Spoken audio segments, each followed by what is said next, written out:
Good evening, everybody. My name is K. Venugopalan. I am an experienced faculty in Arithmetic from University. Today I am explaining SVR Prelims Constable Grand Test 6 Arithmetic Part Explanations.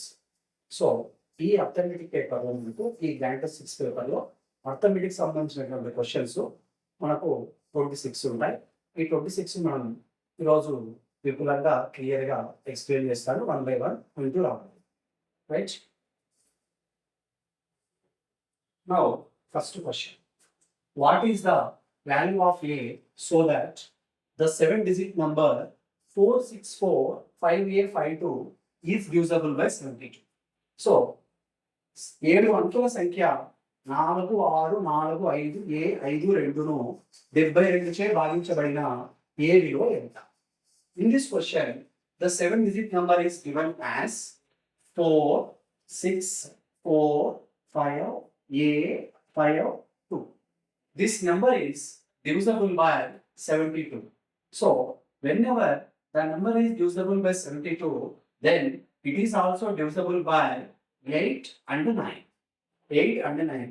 This means that 72 చేత భాగించబడాలి అంటే ఆ number 8 చేత మరియు 9 చేత కూడా భాగించబడాలి. 8 చేత భాగించబడాలి అంటే చివరి 3 డిజిట్లు చూసుకోవాలి, అంటే చివరి 3 అంకెలు చూసుకోవాలి. 9 చేత భాగించబడాలి అంటే అంకెల మొత్తం చూసుకోవాలి. ఇక్కడ మనం ఆప్షన్స్ గమనించినట్లయితే ఫోర్త్ ఆప్షన్లో ఏ వాల్యూ 1గా తీసుకున్నట్లయితే ఆప్షన్ 4 నుంచి ఏ వాల్యూ 1గా తీసుకున్నట్లయితే so 152 last 3 digits means 152. It should be divisible by 8. So 152 అనేది 8 చేత భాగించబడాలి. సో 8 1 15లో 8 పోతే 7 మిగులుతుంది. 7 2 72. 8 9 72. That means that 152 is divisible by 8. And also we will check the sum of the digits. The sum of the digits is also divisible by 9. Now I am taking the sum of the digits. 4 plus 6 10, 10 plus 4 14, 14 plus 5 19, and also a value 1, 19 plus 1 20, 20 plus 5 25, 25 plus 2 27. That is like this: 4 plus 5 plus a plus 1 plus 5 plus 2. That is equal to 4 plus 6 10 plus 4 14 plus 5 19 plus 1 20 plus 5 25 plus 2 27 is also divisible by 9. So now this number is divisible by both 8 and 9 whenever substituting A is equal to 1. Therefore, the correct option is A is equal to 1 is the right answer. Here, option 4 is the right answer. The next one. In this question, first of all, the product of two numbers is 2160 and their HCF is 12. Their HCF is 12. The product of two numbers is 2160. 2160. If the sum of the squares of the two numbers is 4896, then what is the mean of the two numbers? What is the mean of the two numbers? So, ఒకసారి తెలుగులో చూసినట్లయితే రెండు సంఖ్యల లబ్ధము 2160, వాటి గాసాబా 12, ఆ సంఖ్యల వర్గాల మొత్తము 4896 అయితే ఆ సంఖ్యల యొక్క సగటు ఎంత? ఇక్కడ మనం క్వశ్చన్లో యావరేజ్ అడిగాము. యావరేజ్ అనగా సగటు అడిగారు. ఇచ్చిన డేటా ప్రకారం గాసాబా ఎంత ఇచ్చాడంటే 12 ఇచ్చాడు. That means that HCF is equal to 12. HCF ఉన్నప్పుడు నంబర్స్ ఏది తీసుకోవచ్చు అంటే 12x, 12y. సో ప్రాబ్లం ప్రకారం product of the two numbers అంటే సంఖ్యల లబ్ధం. సంఖ్యల లబ్ధము 12x ఇంటూ 12y. ఆ సంఖ్యల లబ్ధం ఎంత ఇచ్చాడంటే 2160 తీసుకోవాలి. 2160 తీసుకొని so x into y value చూస్తే 12 ఇంటూ 12 2160 బై 12 ఇంటూ 12. ఇప్పుడు దీన్ని మనం 12తో క్యాన్సిలేషన్ చేసుకొని వచ్చిన వాల్యూ రాసుకోవాలి. సో 12తో క్యాన్సిలేషన్ చూస్తే 12 1 12, 12 1 12. సో 21 లో 12 పోతే 9 రిమైనింగ్. 9 6 96. 12 8 96. 12 8 96 పక్కన 0 అలాగే రాసుకోవాలి. వన్స్ అగైన్ మళ్ళీ 12 తో 12 1 12, 12 1 12. 18 లో 12 పోతే 6 6 0 60. 12 5 60. That means x into y value 15. This is the first information. And also the second information ఏముందంటే ఇక్కడ సంఖ్యల వర్గాల మొత్తం. సంఖ్యల వర్గాల మొత్తం. సంఖ్యలు వర్గాలు. Sum of squares.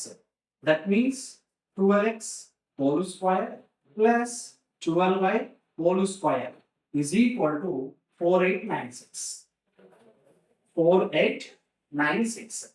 So 12 square means 144. 12 square means 144. 144 taking common. 144 taking common. Then we will write x square plus y square is equal to 4896. Sorry, here we are taking 12 is the common.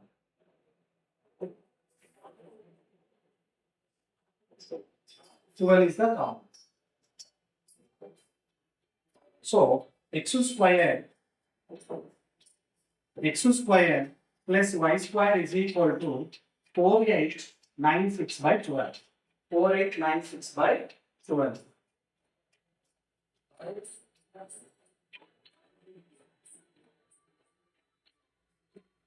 Here 12 table. 12 1 to 12.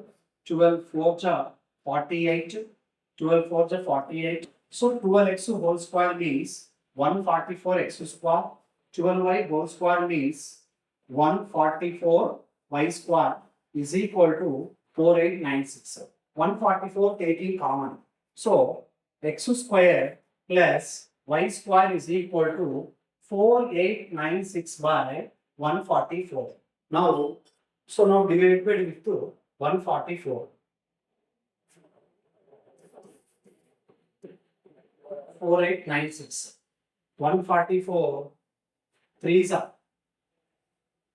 144 3s are 3 4s 12, 3 4s 12 plus 1 13, 3 1s 3 plus 1 4, 9 lo 2 bote 7, 8 lo 3 bote 5, and also taking 6, and also taking 6. 144 4 jar, 144 4 jar, 4 4 jar 16, 4 4 jar 16 plus 1 17, 4 1 jar 4 plus 1 5. That is equal to 34. Now x square plus y square is equal to 34. Xy is equal to 15. Xy is equal to 15. Now we will take the substitution. X into y is equal to 15. X square plus y square is equal to 34. So taking the x and values satisfies this both numbers. That means that taking x is equal to 3 and y is equal to 5. 3 5s are 15. 3 square means 9. 5 square means 25. 25 plus 9 34. Both are satisfied. So the values are x is equal to 3 and y is equal to 5. Now we will find the numbers. Numbers is equal to 12x. X place lo 3 substitute cheste 12 3s are 36. Y place lo 5 substitute cheste 12 5s is 60. So the numbers are 36 and 60. The numbers are 36 and 60. Now to find the average of these two numbers, average is equal to sum of observations by total number of observations. రాసుల మొత్తము by రాసుల సంఖ్య. 36 plus 60 by 2. 36 plus 60 means 96. That is equal to 96 by 2. 96 by 2 means 48. So the average of the numbers is 48. So which option is the right one? The positive value of 1 by 1 plus root 2 plus 1 by root 2 plus root 3 plus 1 by root 3 plus root 4 plus and so on. 1 by root 5 plus root 16. అంటే దీని total value find out చేయాలని చెప్తున్నారు. Options 3 4 8 2 అనే options ఇచ్చారు. So మనం first ఏం చేద్దామంటే first fraction తీసుకున్నాం, అంటే మొదటి భిన్నం తీసుకున్నాం. మొదటి భిన్నం ఏమిందంటే 1 by 1 plus root 2. దీన్ని రేషనలైజింగ్ చేయాలి. రేషనలైజింగ్ అంటే ఆపోజిట్ సింబల్ తో చేసుకోవాలి. ప్లస్ ఉంటే మైనస్ తో చేసుకోవాలి, మైనస్ ఉంటే ప్లస్ తో చేసుకోవాలి. 1 minus root 2 into by 1 minus root 2. So 1 into 1 minus root 2 can be written as 1 minus root 2 divided by a plus b into a minus b. A square minus b square. A square 1 square means 1 minus b square. Root 2 square means 2. Root 2 square means 2. So a plus b into a minus b. A square 1 square means 1. Root 2 square means 2. That is equal to 1 minus root 2 by 1 minus 2 means minus 1. So multiplying numerator and denominator with minus. అంటే లవాన్ని హారాన్ని minus తో multiply చేస్తే route 2 minus 1. దీని అర్థం ఏంటి అంటే 1/1 plus root 2 value ఏమని రాసుకోవచ్చు అంటే రూట్ 2 మైనస్ 1 రాసుకోవచ్చు. అదే విధంగా మిగిలిన ఫ్రాక్షన్ వాల్యూ రాసుకోవచ్చు. అంటే 1/√2 ప్లస్ రూట్ 3 వాల్యూ ఏమని రాసుకోవచ్చు అంటే రూట్ 3 మైనస్ రూట్ 2. సిమిలర్లీ మిగతా ఫ్రాక్షన్స్ అలాగే రాసుకుని అన్నిటిని యాడ్ చేసుకోవాలి. అంటే 1/1 plus root 2 means route 2 minus 1 plus 1/√2 plus root 3 means route 3 minus root 2 plus 1/√3 plus root 4 means root 4 minus root 3 plus and so on 1/√15 plus root 16 means root 16 minus root 15. ఇప్పుడు ఈ value మనం calculate చేసినట్లయితే plus root 2 minus root 2 gets cancel. Plus root 3 minus root 2 also gets cancel. Plus root 4 next వచ్చే term also cancel. Plus root 6 దాని వెనక ఉండే term also cancel. So మన remaining letters ఏమవుతాయి అంటే -1 మైనస్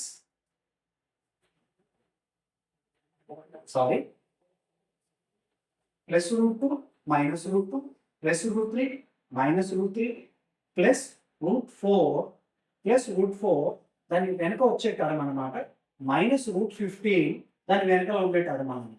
ఇక్కడ రూట్ 16 అలాగే ఉంటుంది. ఎందుకంటే minus plus minus plus minus plus minus ఈ సిస్టమ్ క్యాలిక్యులేట్ చేయాలి. మరొకసారి plus minus plus root minus root plus root 3 minus root 3 plus minus. So remaining letters ఏమున్నాయంటే -1 ఇక్కడ ఒక లెటర్ ఉంది, తర్వాత plus root 16 -1 plus root 16 that is equal to -1 plus root 16 means 4 -1 plus 4 means 3. So which option is the right answer? First option is the right answer. So this total positive value is 3. Now we will say the next question. In this question, arrange the following fractions in descending order. భిన్నాలను అవరోహణ క్రమంలో అమర్చండి. అవరోహణ క్రమం అంటే small to big రాయాలి, అవరోహణ క్రమం అంటే బిగ్ టు స్మాల్ రాయాలి. ముందు ఈ ఫ్రాక్షన్స్ యొక్క వాల్యూస్ ఫైండ్ అవుట్ చేద్దాం. ఫస్ట్ 5/6 వాల్యూ ఫైండ్ అవుట్ చేయాలి. 5/6 డివైడ్ చేయాలంటే ఇబ్బంది పడవచ్చు. 5/6 ప్లేస్ లో 500/6 తీసుకొని డివిజిబుల్ చేసుకోవచ్చు. అదే విధంగా 3/7 లో 300/7 చేసుకోవచ్చు. 8/9 లో 800/9 తీసుకోవచ్చు. తర్వాత 3/14 లో 300/14 రాసుకోవచ్చు. వీటి వాల్యూస్ క్యాలిక్యులేట్ చేయడం ఈజీ కోసం ఇలా రాసింది. 6 తో డివైడ్ చేసుకోవాలి. 6 1 జా 6 8 జా 48 2 మిగులుతుంది 20 6 3 జా 80 దట్ మీన్స్ 83 పాయింట్ సంథింగ్. 7 తో క్యాన్సిలేషన్ చేస్తే 7 4 జా 28 2 0 20 7 2 జా 40 42 పాయింట్ సంథింగ్. 9 తో డివైడ్ చేస్తే 9 8 జా 72 8 remaining 80 9 8 జా 72 88 పాయింట్ సంథింగ్. 14 తో డివిజిబుల్ చేస్తే 14 2 జా 28 2 20 41 21 పాయింట్ సంథింగ్. వీటిని మనం ఏం చేయాలంటే డిసెండింగ్ ఆర్డర్లో రాయాలి, అంటే అవరోహణ క్రమంలో రాయాలి. అవరోహణ క్రమం అంటే అసెండింగ్ ఆర్డర్ అంటే స్మాల్ టు బిగ్, అవరోహణ క్రమం అంటే బిగ్ టు స్మాల్ రాయాలి. ఇందులో బిగ్ నెంబర్ ఎంత అంటే 88, నెక్స్ట్ అంటే 88 పాయింట్ సంథింగ్, ఆ తర్వాత 83 పాయింట్ సంథింగ్, ఆ తర్వాత 42 పాయింట్ సంథింగ్, ఆ తర్వాత 21 point something. So 88 fraction 8/9, 83 fraction 5/6, 42 fraction 3/7, 21 fraction 3/14. So finally the descending order is 8/9, 5/6, 3/7, 3/14. 8/9, 5/6, 3/7, 3/14. Which option is the right answer? First option is the right answer. Let me see the next question. In this question, so progression chapter నుంచి ఇచ్చారు. So మనం గమనించినట్లయితే arithmetic mean of and geometric mean of two numbers are 10 and 5 respectively. Then find the sum of the squares of the observations. Sum of the squares of the observations కనుక్కోమంటున్నాయి. So రెండు సంఖ్యల అంక మధ్యమము మరియు గుణ మధ్యమము, ఒకటి 10 ఇచ్చాడు, ఒకటి 5 ఇచ్చాడు. అయితే ఆ సంఖ్యల వర్గాల మొత్తం ఎంత? అర్థమెటిక్ మీన్ అనగా అంక మధ్యమం. టూ నెంబర్స్ ఏ కామా బి తీసుకున్నప్పుడు వాటి అంక మధ్యమం ఏ ఎంక తీసుకున్నప్పుడు అంక మధ్యమం ఫార్ములా ఏంటంటే a ప్లస్ బి బై 2. అదేవిధంగా గుణ మధ్యమం, దీన్ని జియోమెట్రిక్ మీన్ అంటాము. దీని ఫార్ములా ఏంటంటే రూట్ ఏ. సో ఇప్పుడు మనకు a plus b by 2 value ఎంత ఇచ్చాడంటే 10 ఇచ్చాడు. అంటే అంక మధ్యమం 10 ఇచ్చాడు. దట్ మీన్స్ అర్థమెటిక్ మీన్ 10 ఇచ్చాడు. గుణ మధ్యమం ఫార్ములా రూట్ ఏబి. ఆ రూట్ ఏబి వాల్యూ ఎంత ఇచ్చాడంటే 5 ఇచ్చాడు. దీన్ని మనం 2తో క్రాస్ మల్టిప్లై చేస్తే a ప్లస్ బి వాల్యూ 20 అవుతుంది. రూట్ పోవాలంటే స్క్వేరింగ్ ఆన్ బోత్ సైడ్స్ చేయాలి. అప్పుడు ఏబి వాల్యూ 25 అవుతుంది. సో అడిగిన క్వశ్చన్ మనకి ఏం అడిగాడంటే సంఖ్యల వర్గాల మొత్తం అంటే a square plus B square value అడిగాడు. Sum of the squares of observations. Sum means plus, square means a square, b square. So a square plus b square means a plus b whole square, a plus b whole square minus 2ab. So a plus b means 20 whole square minus 2ab means 25. So 20 square 400 minus 25 400 minus 25 is 50. 400 minus 50, this answer gives 350. So the final answer is fourth option is the correct answer. The sum of squares of the numbers is 350. The సంఖ్యల వర్గాల మొత్తం 350. Next question. So from the letters of the word mobile, a letter is selected. The probability that letter is oval. So mobile అనే పదములోని అక్షరాల నుండి ఒక అక్షరం ఎంపిక చేసిన ఆ అక్షరము అచ్చు అయ్యే సంభావ్యత ఎంత? ఇక్కడ మనకు ఇచ్చిన క్వశ్చన్ గమనించినట్లయితే మొబైల్ అనే వర్డ్ ఇచ్చారు. MOBILE. ఈ మొబైల్లో మనం ఏం చూసుకోవాలంటే అచ్చు కావాలి. అచ్చు మీన్స్ ఇక్కడ ఓవెల్ కావాలి. ఓవెల్స్ అని వీటిని అంటాం అంటే AEIOU, వీటిని ఓవెల్స్ అంటాం. మరి ఈ ఓవెల్స్ ఇక్కడ ఎన్ని ఉన్నాయో చూసుకోవాలి మనం. So I okay, E okay, O okay. అంటే ఇక్కడ ఓవెల్స్ లెటర్స్ ఎన్ని ఉన్నాయంటే I okay, E okay, O okay. That means that మనకు ప్రాబబిలిటీ కావాల్సినటువంటి ఫార్ములా ఏంటంటే ప్రాబబిలిటీకి ఫార్ములా ఏంటంటే n of e by n of s. n of e by n of s. దీన్ని favourable outcomes by total number of outcomes అంటాం. Favourable outcomes అంటే మనకు కావాల్సినవి అచ్చు కావాలి. అంటే అచ్చులు కావాలి కాబట్టి ఇక్కడ n of e ఎన్ని ఉన్నాయంటే 1 2 3. అంటే n of e is 3. Total n of s. Total means all letters 1 2 3 4 5 6. n of s means 6. According to problem ఈ ఫార్ములాలో సబ్స్టిట్యూట్ చేస్తే అప్పుడు probability is equal to n of e అంటే 3, n of s అంటే 6. 3/6. 3/6 3 1s 3 2s. So correct option is 1/2 is the right answer. Option 4 is the correct answer for the asking questions. So we will see our next question. So ఇది మనకు mensuration అనే chapter నుంచి ఇచ్చారండి. So కొంచెం గమనించినట్లయితే the radius of two circular faces of the frustum of A cone of height 21 centimeters or 3 centimeters and 2 centimeters respectively. What is the volume of the frustum? అంటే ఇక్కడ volume of the frustum of the cone. Frustum అంటే bucket అండి. Bucket యొక్క inner outer. అంటే మనం bucket కనుక చూసినట్లయితే so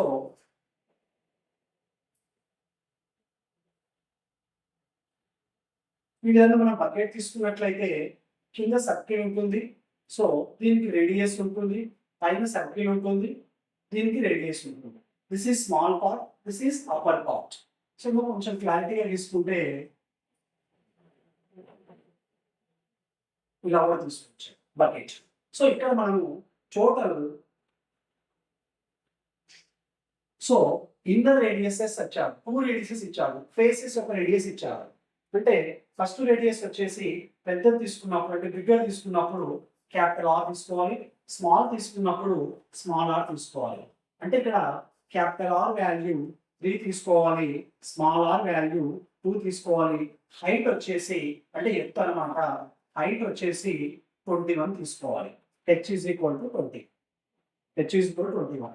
final చెప్పాలంటే ఇక్కడ ఏం చెప్తున్నాడు అంటే అండి 21 సెంటీమీటర్ల ఎత్తు గల ఒక శంకు ఆకారపు బకెట్. అంటే బకెట్ అనేది మనం డైలీ బాత్రూమ్ లో చూస్తుంటామండి. ఆ బకెట్ కనుక అబ్జర్వేషన్ చేసినట్లయితే కింద ఒక సర్క్యులర్ పాత్రలో ఉంటుంది, పైన ఒక సర్క్యులర్ రూపంలో ఉంటుంది కాబట్టి సర్కిల్ రూపంలో ఉంటుంది కాబట్టి కింది భాగాన స్మాల్ రేడియస్ తీసుకుంటాం, పై భాగాన క్యాపిటల్ రేడియస్ తీసుకుంటాం. మొత్తం బకెట్ ఎత్తు వచ్చేసి 21 సెంటీమీటర్స్ ఇచ్చారన్నమాట. సో ఆ వృత్తాకార ముఖాల వ్యాసార్థాలు 3 సెంటీమీటర్లు 2 సెంటీమీటర్లు, పైన ఉండేది 3 సెంటీమీటర్లు, కింద ఉండేది 2 సెంటీమీటర్లు. అయితే ఆ శంకు ఆకారపు బకెట్ యొక్క ఘన పరిమాణం ఎంత అంటే వాల్యూ కొడుతున్నాడు అండి. సో ఇక్కడ వాల్యూమ్కు ఫార్ములా ఏంటంటే ఫ్రస్టమ్ అంటే బకెట్, ఫ్రస్టమ్ యొక్క వాల్యూమ్కు ఫార్ములా, బకెట్ యొక్క ఘన పరిమాణానికి ఫార్ములా. ఇది శంకు ఆకారంలో ఉంటుంది కాబట్టి దాని ఫార్ములా ఏంటంటే 1/3 πh 1/3 πh into capital r square plus small r square plus capital r into small r. This is formula for volume of frustum. So మన దగ్గర ఉన్న వాల్యూస్ అన్ని ఇక్కడ సబ్స్టిట్యూట్ చేయాలి. పై మీన్స్ 22/7 గా తీసుకోమని చెప్పారు, పై ప్లస్ లో 22/7 రాయాలి. But is equal to 1/3 into pi means 22/7 into height means 21 into r square means 3 square 9, small r square means 2 square 4 plus capital R into small r 3 2s are 6. So we will observe that 3 7s 21 gets cancelled. That is equal to 22 into 9 plus 4 13 plus 6 19. 22 into 19. That means 22 90 को multiply చేస్తే 19 2s are 38, 19 2s are 38, 41. 418 volume కాబట్టి centimetre cube రాయాలి. So మనకు ఇచ్చిన ఆప్షన్లో 4th option అనేది correct answer అవుతుంది. So bucket యొక్క ఘన పరిమాణం ఎంత వచ్చిందంటే 418 సెంటీమీటర్ క్యూబ్ వచ్చింది. So next question. సో ఇంకొక క్వశ్చన్ ఇక్కడ చూద్దామండి. 7 సెంటీమీటర్ల వ్యాసార్థము 48 సెంటీమీటర్ల ఎత్తు గల ఒక శంకు ఫ్లాస్క్లోని నీటిని 14 సెంటీమీటర్ల వ్యాసార్థం గల స్తూపాకార ఫ్లాస్క్లోకి పోశారు.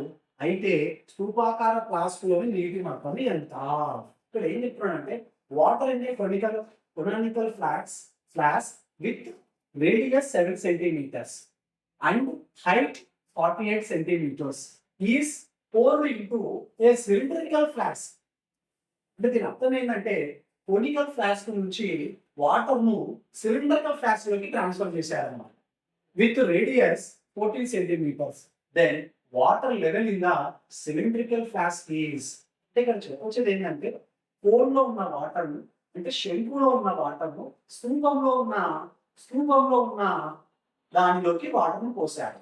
అయితే అప్పుడు ఆ సిలిండర్ లో ఆ వాటర్ లెవెల్ ఎంత హైట్ వరకు రీచ్ అవుతుంది అంటున్నాము. అంటే ఇక్కడ బాగా గమనిస్తే మనకు కన్వర్షన్ ఎక్కడి నుంచి ఎక్కడ జరిగిందంటే కోన్ టు సిలిండర్ జరిగింది. కోన్ టు సిలిండర్ జరిగింది. కోన్ టు సిలిండర్ అంటే శంకువు నుంచి స్తూపంలోకి జరిగింది అన్నమాట. అంటే శంకులో ఉన్న వాటర్ను స్తూపంలోకి పోసారు. ఎప్పుడైతే one place to another place shift అయిందో అప్పుడు మనం వాల్యూస్ పైన చేసుకోవాలండి. సో అప్పుడు శంకు వాల్యూ V1 అనుకుంటే స్తూపం వాల్యూ V2 అనుకుంటే ఘనపరిమాణాలు సమానం చేసుకోవాలి. V1 is equal to V2. మరి శంకు ఘనపరిమాణం సూత్రం 1/3 పై r²h. తర్వాత స్తూపం ఘనపరిమాణం సూత్రం 1/3 పై 1/3 కాదండి పై r²h. పై r²h. సో మనం రేడియస్ తీసుకోవాలి, హైట్ తీసుకోవాలి. అంటే ఫస్ట్ కోన్ మెజర్మెంట్స్ తీసుకోవాలి. కోన్ అంటే శంకు మెజర్మెంట్స్. ఆ తర్వాత సిలిండర్ మెజర్మెంట్ చూసుకోవాలి. క్వశ్చన్ నుంచి తీసుకోవాలి. కోన్ లో రేడియస్ ఎంత ఇచ్చారంటే 7 centimetres. Cone radius small r అనుకున్నాము. స్మాల్ ఆర్ వచ్చేసి 7 సెంటీమీటర్స్. ఆ తర్వాత కోన్ హైట్ వచ్చేసి 48 centimetres. h is equal to 48 centimetres. ఆ తర్వాత ఇక్కడ సిలిండర్ లోకి వెళ్ళాడు. సిలిండర్ లో రేడియస్ ఎంత తీసుకుంటున్నామంటే 14 సెంటీమీటర్స్. అయితే height is the question mark. Capital H is equal to question mark. ఇక్కడ సిలిండర్ హైట్ ను క్యాపిటల్ H గా తీసుకుంటే మనం క్యాపిటల్ H కనుక్కోవాలి. మనం గమనించినట్లయితే బోత్ సైడ్స్ పై ఏమైంటుందంటే క్యాన్సల్ అవుతుంది. 1/3 ఇంటూ r² అంటే 7² means 49 into height means 48 is equal to capital R², 14² means 196 into capital H. So దీన్ని క్యాన్సిలేషన్ చేసుకుంటే మనం హైట్ వాల్యూ వస్తున్నాము. అంటే నీటి మట్టం ఎత్తు అనేది వస్తుంది. 3 1s పోతుంది, 3 16s పోతుంది. 3 1s పోతుంది, 3 16s పోతుంది. ఆ తర్వాత ఇక్కడ మనం క్యాన్సిలేషన్ చేసుకోవాలి. Next height is equal to ఒకటేసారి రాసి క్యాన్సిలేషన్ చేస్తాను. height is equal to 49 into 16 by 196. మనం 4 టేబుల్ లో కూడా చూసుకోవచ్చు. సో 4 4 జా 14, తర్వాత 4 4 జా 14, సారీ 4 4 జా 16, 4 4 జా 16, 19 16 పోతే 3, 4 9 జా 36. న్యూమరేటర్ లో 49, డినామినేటర్ లో 49. సో ఫైనల్ గా హైట్ ఈజ్ ఈక్వల్ టు ఎన్ని సెంటీమీటర్స్ వచ్చిందంటే 4 సెంటీమీటర్స్. మరి మనకు ఆప్షన్ లో which option is the correct answer అంటే second option is the right answer. ఇక్కడ మనం గమనించాల్సింది ఏంటంటే సో శంకులో ఉన్నటువంటి వాటర్ ను సిలిండర్ లోకి పోసినప్పుడు సిలిండర్ లో ఎంత హైట్ కి వాటర్ రీచ్ అవుతుంది. అలాంటప్పుడు మనం ఏం చేయాలంటే వాల్యూస్ పైన చేయాలి. అంటే శంకు వాల్యూ ఈజ్ ఈక్వల్ టు అంటే శంకు ఘనపరిమాణం ఈజ్ ఈక్వల్ టు స్తూపం ఘనపరిమాణం కింద తీసుకోవాలి. ఆ శంకు ఘనపరిమాణం 1/3 పై r²h, స్తూపం ఘనపరిమాణం పై r² ఫార్ములాలో చేసుకొని ఈ వాల్యూ సబ్స్టిట్యూట్ చేసుకుంటే మనకు హైట్ వాల్యూ వస్తుంది. Next question. నెక్స్ట్ చూడండి, చూసినట్లయితే 20 సెంటీమీటర్ల వ్యాసార్థం గల ఒక వృత్తాకార పేపర్ నుండి మూడు వృత్తాలు ఒక్కొక్కటి 6 సెంటీమీటర్ల వ్యాసార్థంగా గల వృత్తాలను కత్తిరించారు. అయితే మిగిలిన వైశాల్యానికి కత్తిరించిన వైశాల్యానికి మధ్య గల నిష్పత్తి ఎంత అంటున్నాడు. ఒకసారి ఇంగ్లీష్లో చదివినట్లయితే from a circular sheet of radius 20 centimetres అంటే ఒక షీట్ సర్క్యులర్ షేప్ లో ఉందంట, అంటే వృత్తం షేప్ లో ఉందంట. దాని వ్యాసార్థము 20 సెంటీమీటర్లు. 3 circles of radius 6 centimetres each are cut out. అంటే ఆ టోటల్ సర్క్యులర్ పేపర్ నుంచి 6 సెంటీమీటర్స్ రేడియస్ పెట్టి 3 సర్కిల్స్ కట్ చేశాడంట. అయితే what is the ratio of the area of uncut? Uncut అంటే కట్ చేయనటువంటిది to the ratio of the cut position. Uncut means ఇక్కడ మిగిలినటువంటి కట్ చేసిన దానికి మిగిలిన దానికి మధ్య రేషియో ఫైండ్ చేయాలి. సో మనం ఒకసారి ఏం చేద్దామంటే ఇక్కడ ముందు సర్కిల్ యొక్క రేడియస్ ఎంత ఉందో చూద్దాం. దీన్ని క్యాపిటల్ R గా తీసుకుంటే R is equal to 20 centimetres. అంటే మనం ఏం చేద్దామంటే ముందు టోటల్ ఏరియా కనుక్కుందాం. టోటల్ ఏరియా అంటే వృత్త వైశాల్యం, అంటే ఏరియా ఆఫ్ ద సర్కిల్. వృత్త వైశాల్యం area of the circle formula ఏంటి అంటే పై ఆర్ స్క్వేర్ అండి. పై ఆర్ స్క్వేర్ అన్నప్పుడు పై వాల్యూ అలాగే పెట్టుకుందాం. ఆర్ స్క్వేర్ అంటే 20 స్క్వేర్, 20 స్క్వేర్ మీన్స్ 400. అంటే టోటల్ సర్క్యులర్ ప్లేట్ యొక్క ఏరియా ఎంత వచ్చిందంటే 400 పై సెంటీమీటర్ స్క్వేర్. దీంట్లోంచి 3 సర్కిల్స్ కట్అవుట్ చేస్తున్నాడు. అంటే రేడియస్ ఎంత పెట్టి కట్ చేస్తున్నాడు అంటే 6 సెంటీమీటర్స్ పెట్టి కట్ చేస్తున్నాడు. ఇప్పుడు కట్ చేసినటువంటి ఏరియా కనుక్కుంటాను. కట్ చేసినటువంటి ఏరియా అంటే కత్తిరించిన 3 వృత్తాల వైశాల్యం. కత్తిరించిన 3 వృత్తాల వైశాల్యం అంటే వృత్త వైశాల్యానికి సూత్రం పై ఆర్ స్క్వేర్. 3 వృత్తాలు కత్తిరించాడు కాబట్టి 3 పై ఆర్ స్క్వేర్. ఎందుకంటే టోటల్ 3 కట్ చేశాడు కాబట్టి pi r square is the area of the circle. 3 circles cut చేశాడు కాబట్టి 3 into pi r square. So that is equal to 3 into pi into r value 6. 6 square means 36. 36 into 3, 36 3s are 30, 3s are 90, 3 6 are 80. 9 ఒక 18, 1085. So ఇది ఏంటంటే కత్తిరించిన వైశాల్యం, ఇది వృత్త వైశాల్యం. ఇప్పుడు మిగిలిన వైశాల్యం కావాలి. మిగిలిన వైశాల్యం అంటే ఇంగ్లీష్లో అన్కట్ ఏరియా అంటాం. అంటే కట్ చేయనటువంటి ఏరియా, ద రిమైనింగ్ ఏరియా అని కూడా అనుకోవచ్చు. రిమైనింగ్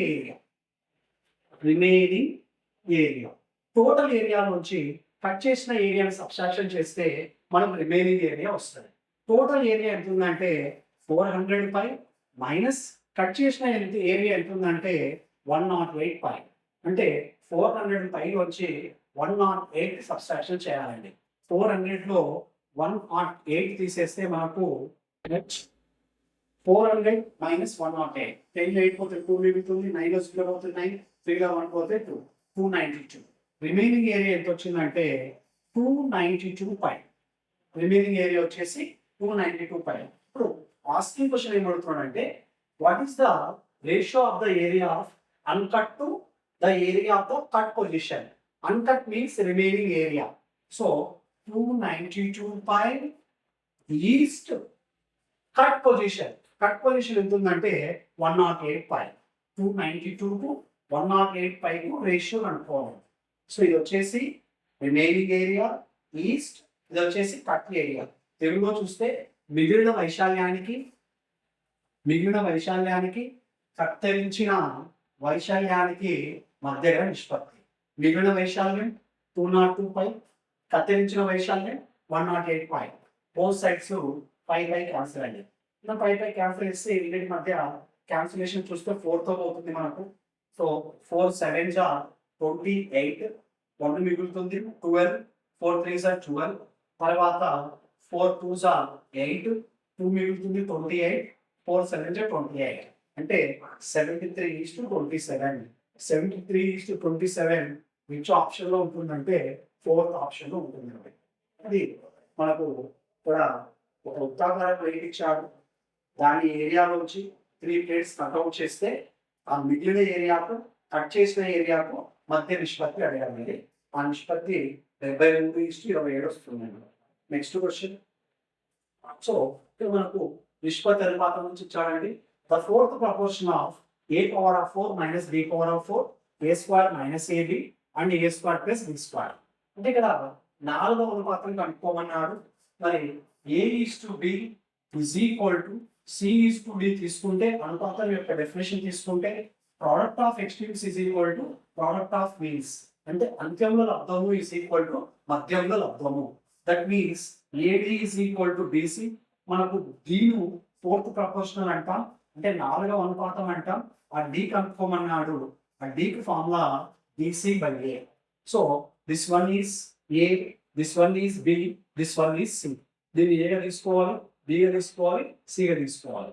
అప్పుడు D is equal to B means A square minus AD into C means A square plus B square divided by A means A power of 4 minus B power of 4.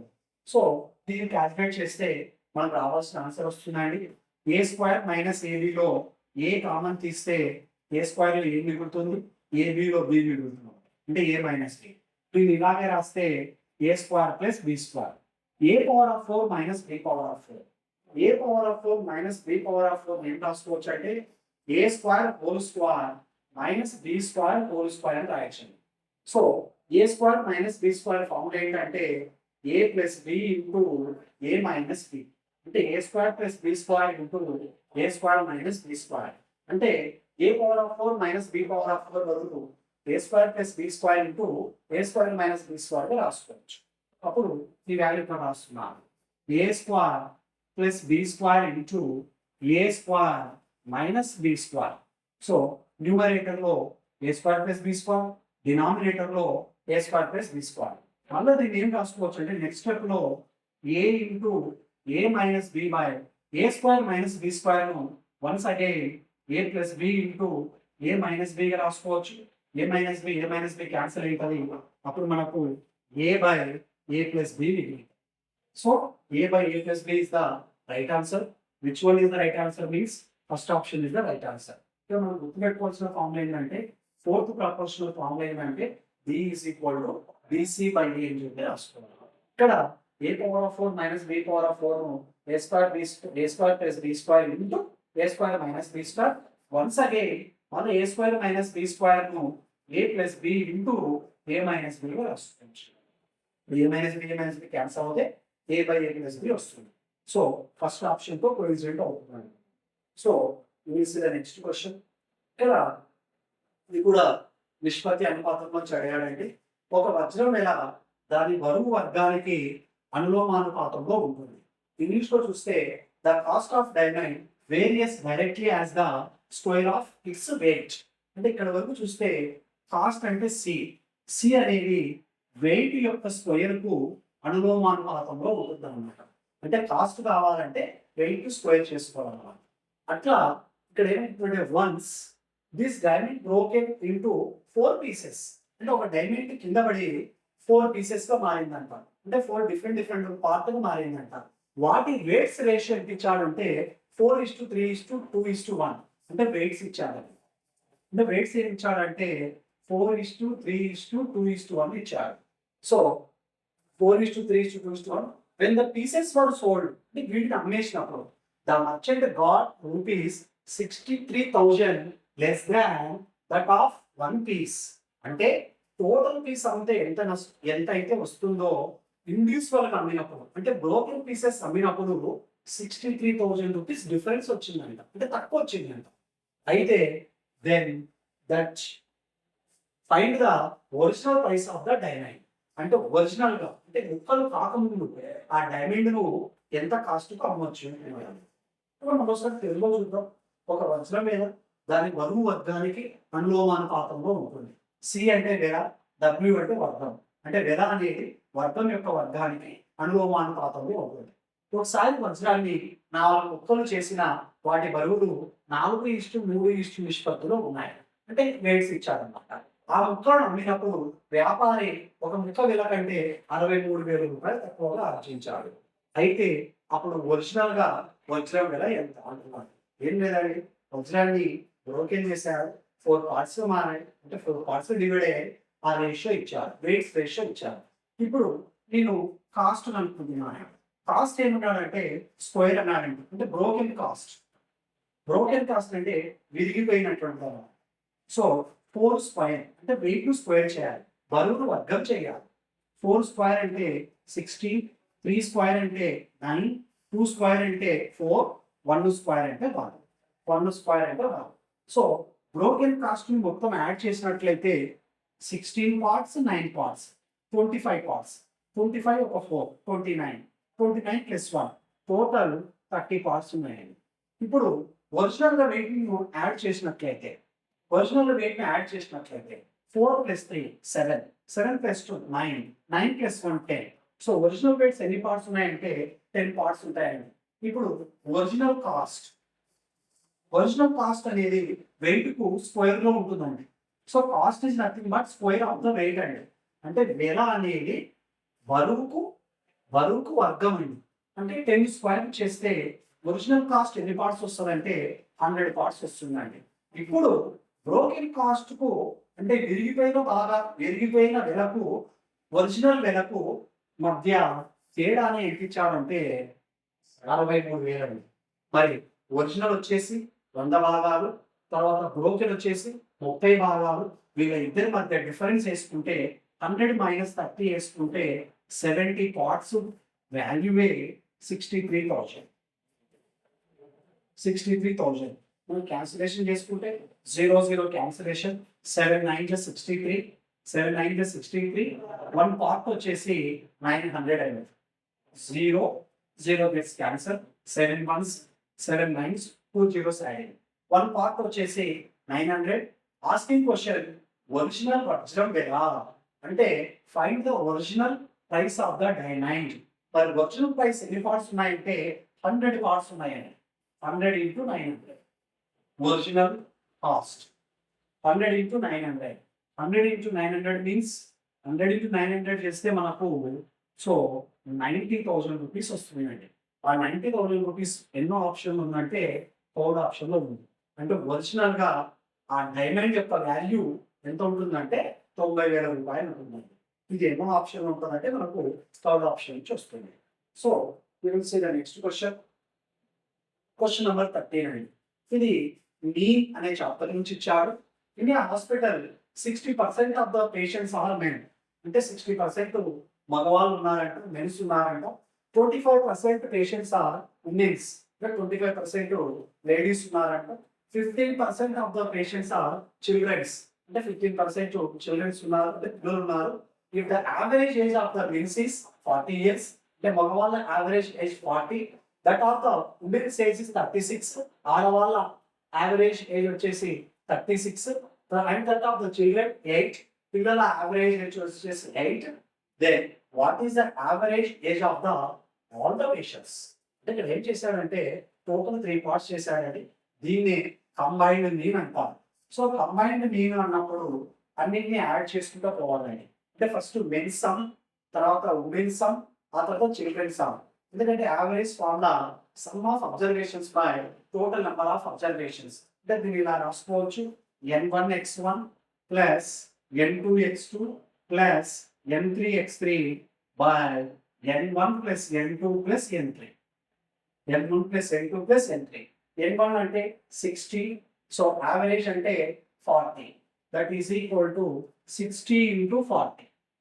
60 into 40 ఇది men's some అన్నమాట. అదేవిధంగా women's some అంటే ఆడవాళ్ళ మొత్తం అన్నమాట, వయసులో మొత్తం 25 ladies వచ్చేసి 36. సో 36 into 25 ప్లస్ చిల్డ్రన్స్ వచ్చేసి హౌ మచ్ పర్సెంట్ ఉన్నారంటే చిల్డ్రన్స్ వచ్చేసి 15% పేషెంట్స్ ఆర్ చిల్డ్రన్స్. 15 వాళ్ళ యొక్క యావరేజ్ వచ్చేసి 8 years. చిల్డ్రన్ వచ్చేసి 8 years divided by total number of candidates. మనం చూస్తే ఇక్కడ ఒక 60, ఇక్కడ ఒక 25, 85, ఇక్కడ ఒక 50, total 100. So 60 into 40, 6 4 24, 2400. 36 into 25, 36 into 25, 25 6 are 150, 25 3s are 75, 75 to 50 90. That is equal to 900 plus 15 8 are 120 all divided by 100. So we directly add చేసుకుంటే so 2400 plus 900 plus 120, 0 to 9 plus 1 10 plus 1 40, 3420. That is equal to 3420 by 100. 3420 by 100, 0 gets cancelled. 342 by 10 means after 1 digit you use the point. 34.2 years. ఎన్నో option ఉందంటే second option ఉందండి. So అడిగిన question కు 34.2 years అనేది average అవుతుంది. Total అందరి patients యొక్క average age ఎంత అంటే 34.2 years మన సెకండ్ ఆప్షన్ లో వస్తుంది. నెక్స్ట్ క్వశ్చన్ నెంబర్ 14 వచ్చేసి మనకు మిశ్రమాల నుంచి ఇచ్చాడండి. x, y ను రెండు వస్తువులను కలిపి 60 గ్రాముల ఒక మిశ్రమాన్ని రాజు తయారు చేశాడు. అంటే ఇక్కడ ఏం చెప్తున్నాడంటే 2 వేరియంట్స్ తీసుకున్నాడంట, 60 గ్రామ్స్ మిక్చర్ ప్రిపేర్ చేశాడంట, బట్ 2 ఇంగ్రీడియంట్స్ తీసుకున్నాడంట. ఒకటి ఎక్స్ తీసుకున్నాడు, ఇంకొకటి వై తీసుకున్నాడు. టోటల్ వచ్చేసి 60 గ్రామ్స్ లో ప్రిపేర్ చేశాడు. The cost of ingredient X is 80 rupees. అంటే ఎక్స్ అనే వస్తువు యొక్క ధర 5 గ్రాములకు 80 రూపాయలు. 5 గ్రాములకు 80 రూపాయలు. వై వస్తువు ధర 10 గ్రాములకు 80 రూపాయలు. అయితే ఎక్స్ వైలు కలిపిన మిశ్రమం ధర గ్రాముకు 14 రూపాయలు. మిక్సింగ్ అన్నమాట, రెండు కలిపినది 14 రూపాయలు. అయితే మిశ్రమంలో ఉన్న ఎక్స్ వస్తువు యొక్క పరిమాణం ఎంత అంటే ఆ మిక్చర్ లో ఎక్స్ అనే ఇంగ్రీడియంట్ యొక్క క్వాంటిటీ ఎంత అంటున్నారు. సరే మన క్వశ్చన్ కనుక ఇంగ్లీష్ లో చదివినట్లయితే Raju prepares 60 grams mixture by combining 2 ingredients X and Y. అంటే టోటల్ గా 60 గ్రామ్స్ మిక్చర్ ప్రిపేర్ చేశాడు, అందులో 2 ఇంగ్రీడియంట్స్ కలిపాడు. ఒకటి ఎక్స్ అనే ఇంగ్రీడియంట్, రెండు వై అనే ingredient. The cost of ingredient of X is ₹80 per gram. So ఇక్కడ 5 గ్రామ్స్ కి 80 రూపీస్ తీసుకున్నాడు అన్నమాట. 5 grams not per grams. 5 grams కి 80 రూపీస్ తీసుకున్నాడు, ఇక్కడ 10 గ్రామ్స్ కు 80 రూపీస్ తీసుకున్నాడు. బోత్ మిక్స్ చేసినప్పుడు cost of the resulting mixture is ₹14 per gram. What is the quantity of the ingredient X in the mixture? Right, మనం ఏం చేద్దామంటే ఇక్కడ ఎక్స్ అనే ఒక ఇంగ్రీడియంట్ ఉంది, వై అనే ఒక ఇంగ్రీడియంట్ ఉంది. ఫస్ట్ ఎక్స్ కి ఎంత తీసుకున్నాడంటే మనకు అమౌంట్ చూసినట్లయితే 5 గ్రామ్స్ 80 తీసుకున్నాడు, అంటే 1 గ్రామ్ వాల్యూ తీసుకోవాలి. 1 గ్రామ్ వాల్యూ అన్నప్పుడు 80/5. 80/5 అన్నప్పుడు 5 1s 5 16s. సో ఎక్స్ యొక్క 1 గ్రామ్ కాస్ట్ ఎంత అవుతుందంటే 60 రూపీస్ అవుతుంది. వై తీసుకున్నప్పుడు 10 గ్రామ్స్ కు 80 తీసుకున్నాడు, 80/10. 80/10 అప్పుడు 10 1 10 8. మిక్స్డ్ ఉన్నప్పుడు పర్ గ్రామ్ ఎంత తీసుకున్నారంటే 14 తీసుకున్నాం. సో ఇప్పుడు మనం ఈ అలొకేషన్ మెథడ్ వాడితే ఆటోమేటిక్ ఆన్సర్ వస్తుంది. 14లో 8 పోతే 6 తీసుకోవచ్చు, 16లో 14 పోతే 2 తీసుకోవచ్చు. అంటే ఈ 2 ఇంగ్రీడియంట్స్ ఏ రేషియోలో ఉంటాయంటే 6:2. దీన్ని క్యాన్సిలేషన్ చేస్తే 2 3s 2 1s. అంటే ఏ రేషియోలో ఉంటాయంటే 3:1 రేషియోలో ఉంటుంది. దీని అర్థం ఏంటంటే 3 parts ఎక్స్ ఇంగ్రీడియంట్ ఉంటుంది, 1 part వై ఇంగ్రీడియంట్ ఉంటుంది, టోటల్ 4 parts ఉంటుంది. మనకు ఎక్స్ అనే ఇంగ్రీడియంట్ అడిగాడు కాబట్టి 3/4 ఇంటూ టోటల్ క్వాంటిటీ ఎంత ఉందంటే 60 గ్రామ్స్ ఉన్నాయి ఇంటూ 60. ఇప్పుడు మనకు ఎక్స్ ఇంగ్రీడియంట్ వస్తుంది. X part 3, total part 4, total quantity 60 grams ఉన్నాయి. సో 4 1s పోతుంది, 4 15s పోతుంది, 15 3s ఎంత అంటే 45 గ్రామ్స్ ఎక్స్ అనే ఇంగ్రీడియంట్ ఉంటుంది. 45 గ్రామ్స్ అనేది మనకి ఎన్నో ఆప్షన్ లో కనిపిస్తుంది అంటే సెకండ్ ఆప్షన్ లో కనిపిస్తుంది. రైట్, ఏ కామా బియ్యాలు 2 పైపులు ఒక తొట్టిని వరుసగా 12.5 గంటలు మరియు 25 గంటల్లో నింపగలరు. ఏకకాలంలో 2 పైపులు తెరిచారు. అడుగుల ట్యాంకుకు నీటి ఉండడం వలన తొట్టి నిండడానికి 1 గంట 40 నిమిషాలు సమయం ఎక్కువగా పడుతుంది. నిండుగా ఉన్న తొట్టి నుండి ఎంత సమయంలో లీక్ ద్వారా తొట్టి ఖాళీ అవుతుంది?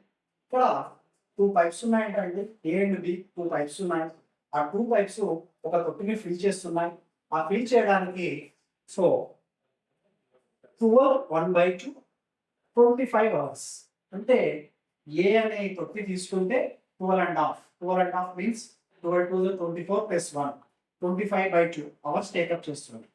బి అనే తొట్టి తీసుకుంటే అంటే బి అనే మనం సిస్టమ్ తీసుకుంటే 25 hours లో ఫిల్ చేస్తుంది. ఇక్కడ ఏం చెప్తున్నాడంటే దీస్ పైప్స్ ఆర్ ఓపెన్, అంటే 2 తెరిచారన్నమాట. ఏకకాలంలో 2 పైపులు తెరిచారు, అంటే both are open at a time అన్నమాట. అప్పుడు 2 కలిపి ఎంత సమయంలో ట్యాంక్ నింపుతాయో చూద్దాం. ఫస్ట్ 25/2 ల ఎల్సిఎం మనకు 25 అండి. 25/2 25 ఎల్సిఎం 25. సో 25 1s 25, 25/2 25 అంటే 2. అంటే 1 hour లో 2 parts నింపుతుంది, 1 hour లో ఇది 1 parts నింపుతుంది. అంటే 1 hour లో బోత్ ఏ ప్లస్ బి రెండు కలిపి 1 hour లో మనకు 2 + 1 2 + 1 అంటే 1 అవర్లో 3 పార్ట్స్ ఫిల్ చేస్తాయన్నమాట రెండు కలిపితే. సో ఒక గంటలో ఇది 2 భాగాలు నింపితే, ఒక గంటలో ఇది ఒక భాగం నింపితే 1 అవర్లో 2 కలిసి 3 భాగాలు నింపుతాయన్నమాట. టోటల్ టైం అంటే నింపడానికి తీసుకునే టైం అంటే తొట్టి నింపడానికి పట్టు సమయం. టోటల్ టైం అన్నప్పుడు టోటల్ పార్ట్స్ 25/3. 25/3 అన్నప్పుడు సో 3 8 జా 24, 1 మిగులుతుంది అంటే 1/3 అంటే 8 1/3 అవర్స్ అవుతుంది. 8 3 24 + 1 25/3 8 1/3 అవర్స్. ఈ 1/3 అవర్స్ మనం మినిట్స్లోకి మార్చుకుంటే 8 1/3 అవర్ 1/3 అవర్ను మినిట్స్లోకి మారుస్తున్నాం. 1/3 × 60 3 1 320 సార్. అంటే దీని అర్థం ఏంటంటే 8 అవర్స్ 20 మినిట్స్ పడుతుంది. 8 అవర్స్ 20 మినిట్స్ పడుతుంది ట్యాంక్ నిండడానికి ఏకకాలంలో 2 తెరిచినప్పుడు. whenever both pipes are open, the time taken to fill the tank is 8 hours 20 minutes. కాకపోతే ఇక్కడ ఏం చెప్తున్నారంటే అడుగున ట్యాంకుకి లీక్ ఉన్నందువలన అంటే కింద లీకేజ్ ఉందన్నమాట. అంటే పైన వాటర్ పడుతూ ఉంటే కింద లీక్ ద్వారా వాటర్ బయటకు వెళ్ళిపోతుంది. ఆ లీక్ ఉన్నందువలన ఆ తొట్టి నిండడానికి ఇంకొక 1 hour 40 minutes ఎక్కువ టైం తీసుకుంది. అంటే ఆల్రెడీ 820 ఈ 820కి మరొక 140 యాడ్ చేస్తున్నాను. 820కి 140 యాడ్ చేస్తే 9 hours ఒక 60 minutes. అంటే టోటల్గా 10 hours టైం పడుతుంది ఆ తొట్టి నిండడానికి డ్యూ టు లీకేజ్. అయితే ఇక్కడ క్వశ్చన్ ఏమవుతుందంటే సో లీక్ ద్వారా అంటే నిండుగా ఉన్న తర్వాత అంటే నిండిన తర్వాత అంటే 10 hours టైంకి నిండేస్తున్నారు. 10 hours టైం నిండిన తర్వాత నిండుగా ఉన్న తొట్టి నుండి ఎంత సమయంలో లీక్ ద్వారా తొట్టి ఖాళీ అవుతుంది అంటే నిండిన తర్వాత టోటల్ వాటర్ అంతా బయటికి పోవడానికి ఎంత టైం టేకప్ చేస్తుంది అంటున్నాను. ఇప్పుడు ఇక్కడ మనకు సో 25/3 అని తీసుకున్నట్లయితే 1 అవర్లో నీరు బయటికి పోయడానికి అంటే బయటికి వెళ్ళడానికి 3/25 - 1/10 అంటే లీక్ ద్వారా వాటర్ బయటికి పోవడానికి ఇంత భాగం నీరు బయటికి పోతుంది అన్నమాట.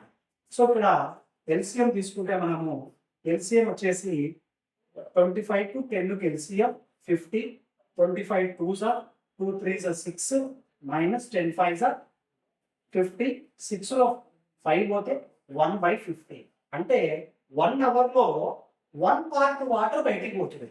అంటే టోటల్ 50 పార్ట్స్ ఉంటే 1 పార్ట్ బయటికి పోతే 1 అవర్కి 1 పార్ట్ బయటికి పోతే టోటల్ బయటికి పోవడానికి మనకి ఎన్ని అవర్స్ పడుతుంది అంటే 50 hours పడుతుంది.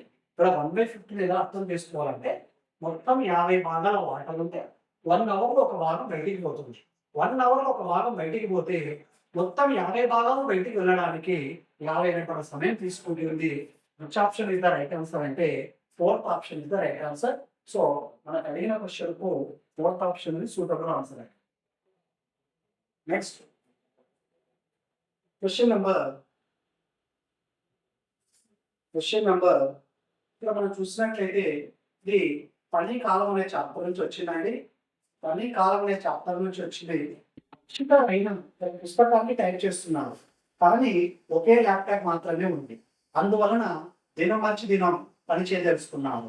అంటే అక్షిత మొదటి రోజు పనిచేస్తే రైనా 2వ రోజు పనిచేస్తుంది. తర్వాత అక్షిత 3వ రోజు పనిచేస్తుంది. ఇలా కంటిన్యూస్ గా పని కొనసాగుతుంది. అక్షిత ఒక్కతే ఆ టైపింగ్ ను 12 రోజుల్లో ముగిస్తుంది.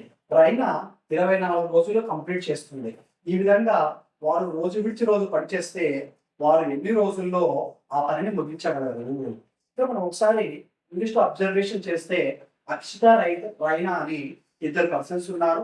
ఆ 2 పర్సన్స్ కూడా ఫస్ట్ డే రోజు అక్షిత వస్తే 2వ రోజు రైనా వస్తుంది. అంటే they are working day by day అంటే working day by day means మొదటి రోజు అక్షిత వస్తే 2వ రోజు రైనా వస్తుంది. 3వ రోజు మళ్ళీ అక్షిత వస్తుంది. మళ్ళీ 4వ రోజు రైనా వస్తుంది. ఇట్లా రోజు విడిచి రోజు పని చేస్తే మొత్తం ఆ పని కంప్లీట్ కావడానికి ఎన్ని రోజులు పడుతుంది. అక్కడ గమనించాల్సింది ఏంటంటే సో అక్షిత ఒక్కతే ఆ పనిని 16 రోజుల్లో చేస్తుంది. అంటే ఇక్కడ అక్షిత కనుక మనం తీసుకుంటే అక్షిత 16 days లో చేస్తుంది.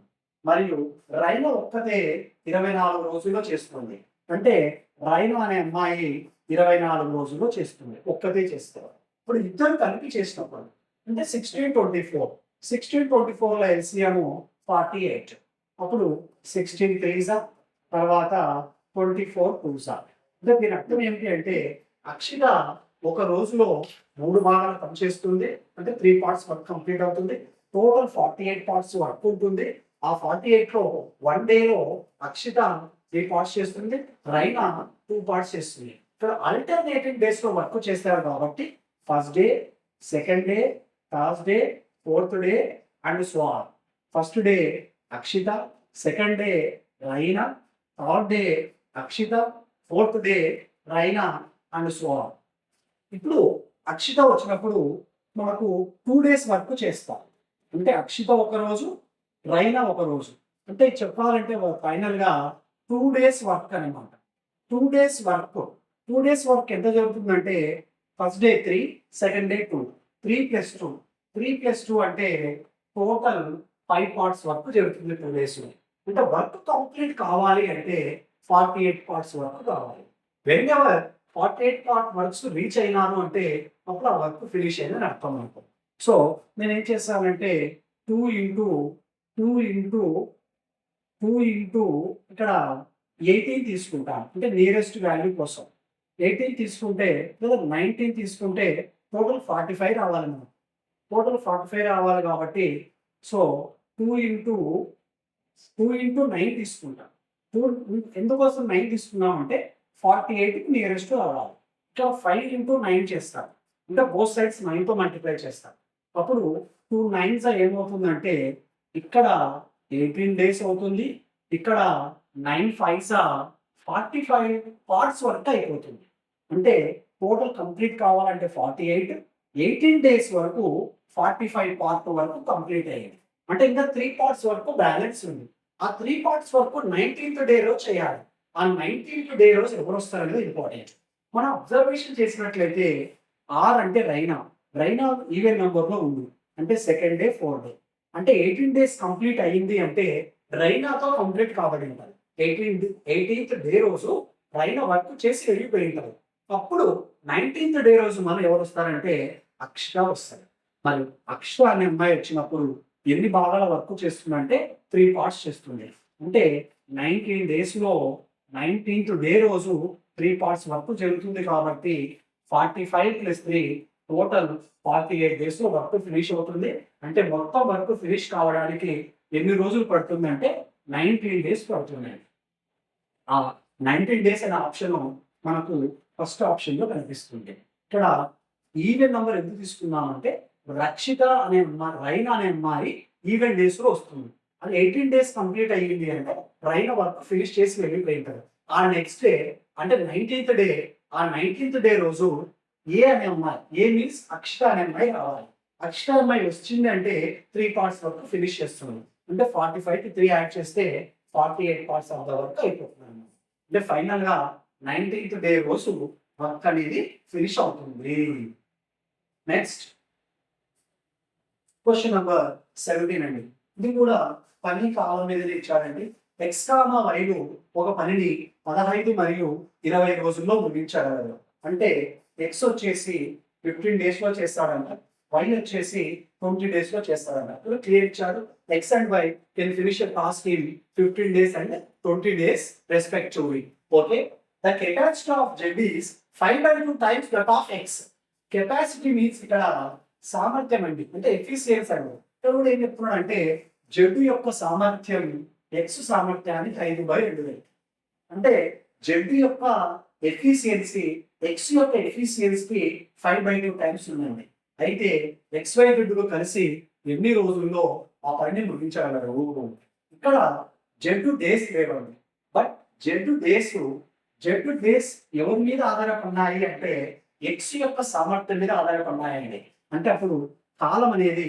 సామర్థ్యానికి అంటే టైం అనేది ఎఫిషియన్సీకి ఇన్వర్స్ లో ఉంటుందండి అంటే కాలం అనేది సామర్థ్యానికి విలోమానుపాతంలో ఉంటుంది అంటే సామర్థ్యం పెరిగితే కాలం తగ్గుతుంది సామర్థ్యం తగ్గితే కాలం పెరుగుతుంది ఎఫిషియన్సీ ఎక్కువగా ఉంటే టైం తక్కువగా తీసుకుంటుంది ఎఫిషియన్సీ తక్కువగా ఉంటే టైం ఎక్కువగా తీసుకుంటుంది అంటే టైం అండ్ ఎఫిషియన్సీ రెండు కూడా ఇన్వర్స్ లో ఉంటుంది కాబట్టి ఇప్పుడు జెడ్ డేస్ కనుక్కోవడానికి జెడ్ డేస్ కనుక్కోవడానికి ఎక్స్ ఎఫిషియన్సీ మీద డిపెండ్ అయింది అనమాట.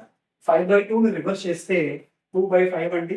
ఎందుకంటే 5/2 యొక్క ఇన్వర్స్ 2/5 అవుతుంది. ఎక్స్ డిపెండ్ మీద అయింది కాబట్టి ఎక్స్ ఎన్ని రోజుల్లో ఫినిష్ చేస్తాడంటే 15 డేస్లో ఫినిష్ చేస్తాడు. అప్పుడు జెడ్ డేస్ వస్తాయండి. జెడ్ డేస్ వస్తే 5 1s 5 3s అంటే జెడ్ ఎన్ని రోజుల్లో ఫినిష్ చేస్తాడంటే 6 డేస్లో ఫినిష్ చేస్తాడు. ఒకసారి ప్రాబ్లం చూస్తే ఎక్స్ 15 డేస్లో ఫినిష్ చేస్తాడు, వై 20 డేస్లో ఫినిష్ చేస్తాడు, జెడ్ 6 డేస్లో ఫినిష్ చేస్తాడు. క్వశ్చన్ చూస్తే ముగ్గురు కలిసి అంటే వర్కింగ్ టుగెదర్ అంటే ముగ్గురు కలిస్తే ఎన్ని రోజుల్లో ఆ పని పూర్తవుతుంది. మరి ముగ్గురు కలిసి అన్నప్పుడు 16 15 20ల ఎల్సిఎం టేకప్ చేయాలండి. 15 20 ఎల్సిఎం 15 6 15 20 ఎల్సిఎం ఇది 6 15 20 ఎల్సిఎం 3 2s తర్వాత 3 5s 20 తర్వాత 5 తో 5 1s 5 4s తర్వాత 2 తో so 2 2s so 3 5s 15 15 2s 30 30 2s 60 అంటే టోటల్ ఎల్సిఎం ఎంత అంటే 60. ఇప్పుడు 15 4s అంటే ఎక్స్ 4 పార్ట్స్ వర్క్ చేస్తాడు 1 డేలో, వై 23s 1 డేలో 3 పార్ట్స్ వర్క్ చేస్తాడు వై, తర్వాత 6 10s జెడ్ ఒక రోజులో 10 పార్ట్స్ వర్క్ చేస్తాడు. టోటల్ వర్క్ ఎంత అంటే 60 పార్ట్స్ అన్నమాట. ఇది టోటల్ వర్క్. ఈ టోటల్ వర్క్ 60 పార్ట్స్ ఫినిష్ చేయడానికి 1 డేలో x plus y plus z అంటే ముగ్గురు కలిసి టుగెదర్ అన్నమాట. 4 + 3 + 10 4 + 3 అంటే 7 7 + 10 అంటే 17 అంటే 1 డేలో ముగ్గురు కలిస్తే 17 పార్ట్స్ ఆఫ్ ద వర్క్ ని ఫినిష్ చేస్తారన్నమాట. ఇప్పుడు టోటల్ టైం అంటే మొత్తము పని ముగించడానికి పట్టు రోజులు like days, time or days, total days. So, total work 60/17. 60/17 అనే ఆప్షన్ మనకు ఇక్కడ ఎక్కడ చూస్తుందో చూసుకోవాలండి. సో 60/17 ఇక్కడ ఆప్షన్ నుంచి సెలెక్ట్ చేసుకోవచ్చు మనం. సో 17 3s 51 51 ఒక 8 59 51 ఒక 8 59/17 అవుతుంది. 17 3s 50 సరిపోదు. 17 3s 51 17 4s ఒకసారి దీన్ని చూద్దాం మనం. 16/17 17 60 17 3s 51 61 15 పోతే 9 సో ఇక్కడ మనకి ఆప్షన్ ఏమొస్తుందంటే 3 9/17 3 9/17 17 3s 51 + 9 60/17 3 9/17 అనేది ఎన్నో ఆప్షన్లో వస్తుందంటే మనకు ఫస్ట్ ఆప్షన్లో వస్తుంది. అంటే ముగ్గురు కలిసి 3 9/17 డేస్లో ఫినిష్ చేస్తారన్నమాట. నెక్స్ట్ క్వశ్చన్ నెంబర్ 18 అండి. సో ఇది పడవలు ప్రవాహాల నుంచి ఇచ్చారు. ఒక పడవ పందెం వాడు నిలకడగల నీటిలో గంటకు 21 3/2 km/h దూరం వెళ్ళగలడు. నది వేగం గంటకు 12.5 km/h అయితే అతడు ఒక ప్రదేశానికి పోయి రావడానికి 40 నిమిషాల టైం తీసుకున్నాడు. అప్పుడు ఆ ప్రదేశం ఎంత దూరంలో ఉంది? ఇక్కడ ఏం లేదండి, బోట్ ఒక ప్రాంతానికి వెళ్ళి అంటే ఒక ప్లేస్కి వెళ్ళి తిరిగి మళ్ళీ రావడానికి అంటే కమ్బ్యాక్ చేయడానికి టోటల్ 40 minutes టైం తీసుకుపోయింది అనమాట. అయితే ఆ డిస్టెన్స్ అంటే ఆ వన్ ప్లేస్ టు అనదర్ ప్లేస్కి ఎంత డిస్టెన్స్ ఉంది అంటున్నారు. ఇక్కడ మనం అబ్జర్వేషన్ చేస్తే సో పడవ వేగం ఇచ్చారండి. బోట్ రేసర్ అన్నాడు. స్టిల్ వాటర్లో స్పీడ్ ఎంత ఉందంటే 21 3/2 km/h. So still water speed expo రాసుకుంటే 21 3/2 km/h 21 2s 42 42 3 యాడ్ చేస్తే 45/2 km/h. దీని నిలకడ నీటిలో పడవ వేగం అన్నమాట. సో ఆ తర్వాత స్పీడ్ ఆఫ్ ద స్ట్రీమ్ ఇచ్చాడు. రివర్ అన్నా స్పీడ్ అన్నా స్ట్రీమ్ అన్న ఒకటే. దీన్ని వై అనే లెటర్లో తీసుకుంటే 12.5 ఇచ్చాడు. 12.5 ఏం రాసుకోవచ్చు అంటే 25/2 km/h అండి. మరి ఇక్కడ అప్ అండ్ డౌన్ పోతున్నాడు. అప్ అండ్ డౌన్ అంటే డౌన్ స్ట్రీమ్ వెళ్తున్నాడు, అప్ స్ట్రీమ్ వెళ్తున్నాడు. డౌన్ స్ట్రీమ్ అన్నప్పుడు రెండింటిని యాడ్ చేసుకోవాలి. అప్ స్ట్రీమ్ అన్నప్పుడు సబ్స్ట్రాక్షన్ చేసుకోవాలి. మరి యాడ్ చేసుకుంటే 45/2 25/2 45 + 25. సో 60 + 1 70/2 70/2 అన్నప్పుడు 35 వస్తుంది. సబ్స్ట్రాక్షన్ చేసినప్పుడు 45/2 25/2 45లో 25 పోతే 45లో 25 పోతే 20. సో 20/2 20/2 అంటే 10 kmph. 10 kmph అంటే డౌన్ స్ట్రీమ్ లో 35 స్పీడ్ తో పోతే అప్ స్ట్రీమ్ లో 10 స్పీడ్ తో పోతున్నాడు. 10 స్పీడ్ తో పోతున్నాడు. ఇప్పుడు డిస్టెన్స్ అడిగాడు, టోటల్ టైం ఇచ్చారు. T1 + T2 = 40 minutes అని ఇచ్చాడు. టైం కు ఫార్ములా డిస్టెన్స్ బై స్పీడ్.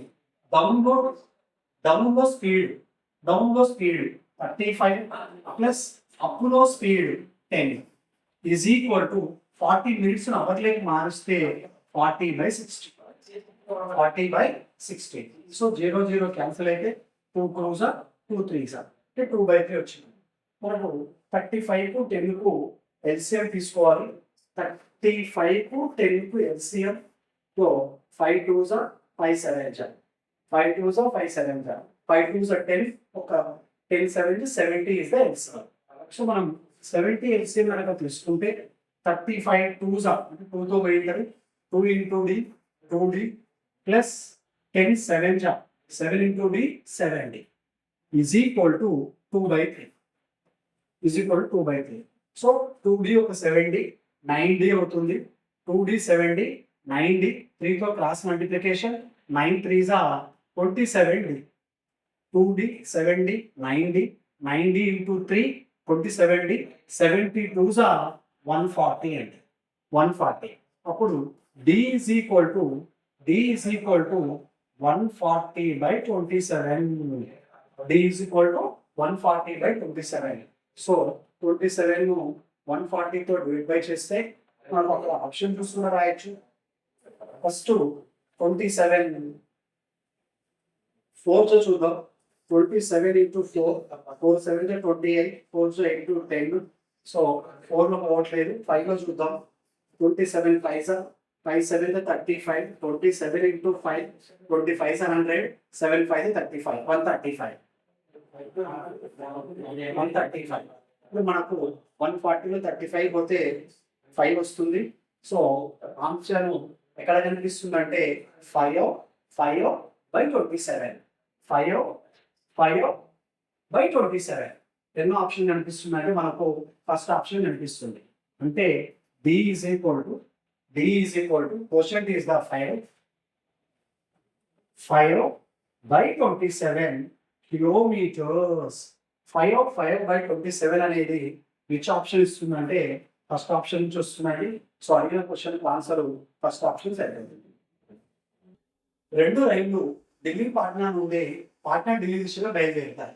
ఒకదానికి కొన్ని కలుసుకున్న తర్వాత పాట్నా ఢిల్లీలో చేరడానికి వాటికి 4 గంటల 45 నిమిషాలు 3 గంటల 20 నిమిషాలు పడతాయి. ఢిల్లీ నుండి బయలుదేరిన రైలు గంటకు 45 కిలోమీటర్ల వేగంతో పరిగెడితే మరొక రైలు వేగం ఎంత? ఇక్కడ అడుగుతున్న క్వశ్చన్లో క్లియర్ గా 2 ట్రైన్స్ ఉన్నాయండి. ఒక ట్రైను ఢిల్లీ నుంచి పాట్నా పోతుంది, ఇంకొక ట్రైను పాట్నా నుంచి ఢిల్లీకి వస్తుంది. మధ్యలో ఇవి 2 మీట్ అయ్యాయి అంటే కలుసుకున్నాయి. కలుసుకున్న తర్వాత ఆఫ్టర్ మీటింగ్ వాళ్ళ డెస్టినేషన్ చేరడానికి టైమ్స్ తీసుకున్నాయండి. ఆ టైమ్స్ ఏంటంటే ఒకటి వచ్చేసి 4 hours 48 minutes, ఇంకొకటి వచ్చేసి 3 hours 20 minutes. ఢిల్లీ నుంచి బయలుదేరిన రైలు యొక్క వేగం 45 km/h. ఇలా చూసుకుంటే మనం ఒకసారి స్పీడ్ వచ్చేసి S1 45 kmph ఉందండి. ఆ తర్వాత టైం 1 వచ్చేసి మీట్ అయిన తర్వాత డెస్టినేషన్ రీచ్ కావడానికి అంటే కలుసుకున్నాక వాళ్ళ గమ్యస్థానం చేరడానికి పట్టిన సమయాలు. T1 వచ్చేసి 4 hours 48 minutes. దీని టోటల్ మినిట్స్ లైక్ మార్చుకుంటే 4 hours అంటే 240 ఒక 48 288 minutes అండి. తర్వాత T2 వచ్చేసి 3 hours 20 minutes. 3 hours 20 minutes. 1 hour is equal to 60. 3 hours అంటే 180 180 ఒక 20 200 minutes అవుతున్నాడు. ఇప్పుడు అడుగుతున్న క్వశ్చన్ ఏంటంటే ఇంకొక రైలు యొక్క వేగం ఎంత? Find the speed of the other train అంటున్నాం. సో ఈ రిలేషన్ ఉన్నప్పుడు ఎప్పుడైతే మీటింగ్ పాయింట్ ఉంటుందో మీటింగ్ పాయింట్ తర్వాత వాళ్ళ గమ్యస్థానాలు చేరుకోవడానికి సమయాలు ఇచ్చినప్పుడు మన దగ్గర ఉన్న కాన్సెప్ట్ ప్రకారం ఫార్ములా ఏంటంటే S1/S2 is equal to √T2/T1 ఇలాంటి ఫార్ములా. సో ఈ ఫార్ములా కనుక మనకు వచ్చినట్లయితే మనం ఆన్సర్ చేయగలుగుతాం. S1 అంటే 45/S2 is equal to T2 అంటే 200/288. దీన్ని మనం క్యాన్సిలేషన్ చూసినట్లయితే 4తో క్యాన్సిలేషన్ చేస్తుందండి. 4 50s, 4 7s, 4 2s. Once again 2తో చేస్తే 2 25s, 2 36s. అంటే రూట్ ఉంది కాబట్టి 45/S2 ఈజ్ ఈక్వల్ టు √25 అంటే 5, √36 అంటే 6. సో వన్స్ అగైన్ క్యాన్సిలేషన్ చేస్తే 5 1s, 5 9s. So S2 into 1 S2 9 6 ఎంత అంటే 54 km/h. అంటే రెండవ రైలు గంటకు ఎంత వేగంతో పరిగెడుతుందంటే 54 km/h స్పీడ్తో పోతుంది. ఎన్నో ఆప్షన్ ఉందంటే మనకు థర్డ్ ఆప్షన్లో ఉందండి. నెక్స్ట్, ఒక మొబైల్ ఫోన్ ఖరీదు 25,000, 5,000 రూపాయలు డౌన్ పేమెంట్ చేశాడు. మిగతా డబ్బును 3 కంతుల్లో 25% ప్రయాణ చక్రవడ్డీతో ప్రతి సంవత్సరం చివరి చెల్లించాల్సి ఉంటుంది. అయితే కంతు విలువ ఎంత? సో ముందు లోన్ అమౌంట్ తీసుకుందాం. లోన్ అమౌంట్ అన్నప్పుడు 25,000, 5,000 పోతే 20,000 రూపాయలు లోన్ కట్టాలి. ఆ 20,000 లోన్కు 3 yearsలో 3 ఇన్స్టాల్మెంట్స్ ప్రకారం పే చేసుకుంటూ పోవాలి. దానికోసం రేట్ ఆఫ్ ఇంట్రెస్ట్ 25% ప్రయాణ చక్రవడ్డీ తీసుకున్నారు. సో 25% అంటే 1/4 ఇంట్రెస్ట్ యాడ్ చేస్తే సో 4:5 అవుతుంది. అంటే 4 parts ప్రిన్సిపల్ అయితే 5 parts వచ్చేసి టోటల్ అమౌంట్ అవుతుంది. సో 3 years అన్నాడు కాబట్టి T2 A2 P3 A3 3 instalments అన్నాడు కాబట్టి 4² 60, 5² 25, 4³ 64, 5³ 125.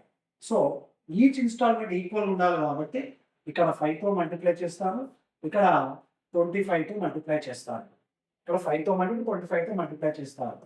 అప్పుడు 25 4s 100, 25 5s 125, తర్వాత 16 5s 80, తర్వాత 25 5s 125. ఈ సేమ్ ఉంటుంది 64 125. సో ఇక్కడ this is called the each instalment. ఈ ఈచ్ ఇన్స్టాల్మెంట్ వాల్యూ మనకు గుర్తుకోవాలి. అంటే 125 parts అమౌంట్ మనం ఫైండ్ అవుట్ చేయాలి. దానికోసం 3 ఇన్స్టాల్మెంట్స్ చూసినట్లయితే 100 + 80 180, 180 ఒక 64 244. So 244 is the loan amount. Loan amount is 20,000. 244 parts వచ్చేసి 20,000 అయినప్పుడు మనకు 125 parts is how much? అప్పుడు 125 parts అమౌంట్ కావాలి అంటే 125 into 20,000 divided by 244. దీని క్యాల్కులేషన్ పార్ట్ మనం సింప్లిఫికేషన్ చేస్తే 10,024.590 రూపీస్ వస్తున్నాను. సో నెక్స్ట్ క్వశ్చన్ సంజన 16,000 రూపాయలను 24% సంవత్సరిక సరళ వడ్డీపై ఇస్తుంది. సో సావిత్రి 18,200 రూపాయలను 20% సంవత్సరిక సరళ వడ్డీపై తీసుకుంది. వారిద్దరి అప్పులు మొత్తం ఎన్ని సంవత్సరాలలో సమానమవుతాయి అంటే అడిగిన క్వశ్చన్ A1 = A2 ఎప్పుడు అవుతాయి అంటే టోటల్ అమౌంట్స్ ఇద్దరు ఎప్పుడు ఈక్వల్ వస్తాయి.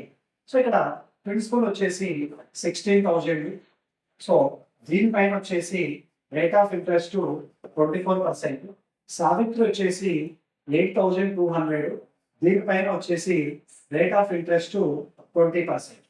అంటే మనము 16,000 మీద 24% కనుక్కోవాలి. సో పర్సెంట్ 2 zeros క్యాన్సిల్ అయినప్పుడు 24 into 16. 16 4s 64, 62s 32, ఒక 6 38 అంటే 3840. అదేవిధంగా 20% ఫైండ్ అవుట్ చేస్తే సో పర్సెంట్ 2 zeros క్యాన్సిల్ అవుతుంది. 182 into 2 చేస్తే 2 2s 4 16, 364 అవుతుంది. 3640 అంటే సో 16,000 కు 24% ప్రకారం 3840 18,200 20% ప్రకారం 3640 అంటే 1 ఇయర్ అనమాట. అప్పుడు 3840కు 3640 డిఫరెన్స్ ఎంత ఉందంటే 200 రూపీస్ పర్ 1 ఇయర్, ఒక ఇయర్. మరి క్యాపిటల్స్ లో డిఫరెన్స్ ఎంత ఉందంటే 16,000 లో 18,200 డిఫరెన్స్ ఎంత ఉందంటే 2,200 ఉంది. 1 ఇయర్ కు 200 అయినప్పుడు 11 తో మల్టిప్లై చేస్తారు. అప్పుడు 11 ఇయర్స్ కు 11 2 22 అంటే 2,200 రూపీస్ డిఫరెన్స్ కవర్ చేయడానికి ఎన్ని ఇయర్స్ పడుతుందంటే 11 ఇయర్స్ పడుతుంది. అప్పుడు which option is the right answer అంటే second option is the right answer. Next question. ఇక్కడ ఒక వ్యక్తి 2 సైకిళ్లను ఒక్కొక్కటి 3,000 రూపాయల చొప్పున కొన్నాడు. అంటే దాని అర్థం ఏంటంటే CP1 is equal to CP2 is equal to 3,000 రూపాయలు. ఒక సైకిల్ను 10% లాభంతో అమ్మినట్లయితే ఎంత శాతం లాభంతో ఇంకొకటి కూడా అమ్మితే మొత్తం మీద 20% లాభం వస్తుంది. అంటే టోటల్గా 20% ప్రాఫిట్ రావాలి. ఎప్పుడైతే సిపీస్ ఈక్వల్ ఉన్నాయో ఫస్ట్ వన్ వచ్చేసి 10% ప్లస్ రెండవ దాని మీద ప్రాఫిట్ తెలియదు కాబట్టి X%, 2 ఆర్టికల్స్ కాబట్టి బై 2 అంటే యావరేజ్ చేసుకోవాలన్నమాట. సో ఈజ్ ఈక్వల్ టు మొత్తం మీద ఇది వచ్చేసి 10% ప్రాఫిట్, రెండవది తెలియదు కాబట్టి X%, టోటల్ ఎంత అంటే 20%. 20% రాసుకోవాలి. అప్పుడు క్రాస్ మల్టిప్లై చేస్తే 22s of 40 ప్లస్ 10% అప్పకపోతే X% is equal to 40 minus 10. 40 minus 10 అంటే రెండవది ఎంత పర్సెంట్ ప్రాఫిట్ కమ్మాలి అంటే 30% ప్రాఫిట్ కమ్మాలి. So which option gives the answer అంటే all option gives the answer. Next question number 3 చూసినట్లయితే ఒక అవినీతి వ్యాపారి తన కొన్న వస్తువులపై 50% ఎక్కువగా చేసి ప్రచురించి దానిపైన 20% డిస్కౌంట్ ఇస్తున్నాడు. అంతేకాక తప్పుడు త్రాసుతో 1 కేజీకి బదులుగా 900 గ్రాములు ఇస్తున్నాడు. అయితే అతని నికర లాభం ఎంత?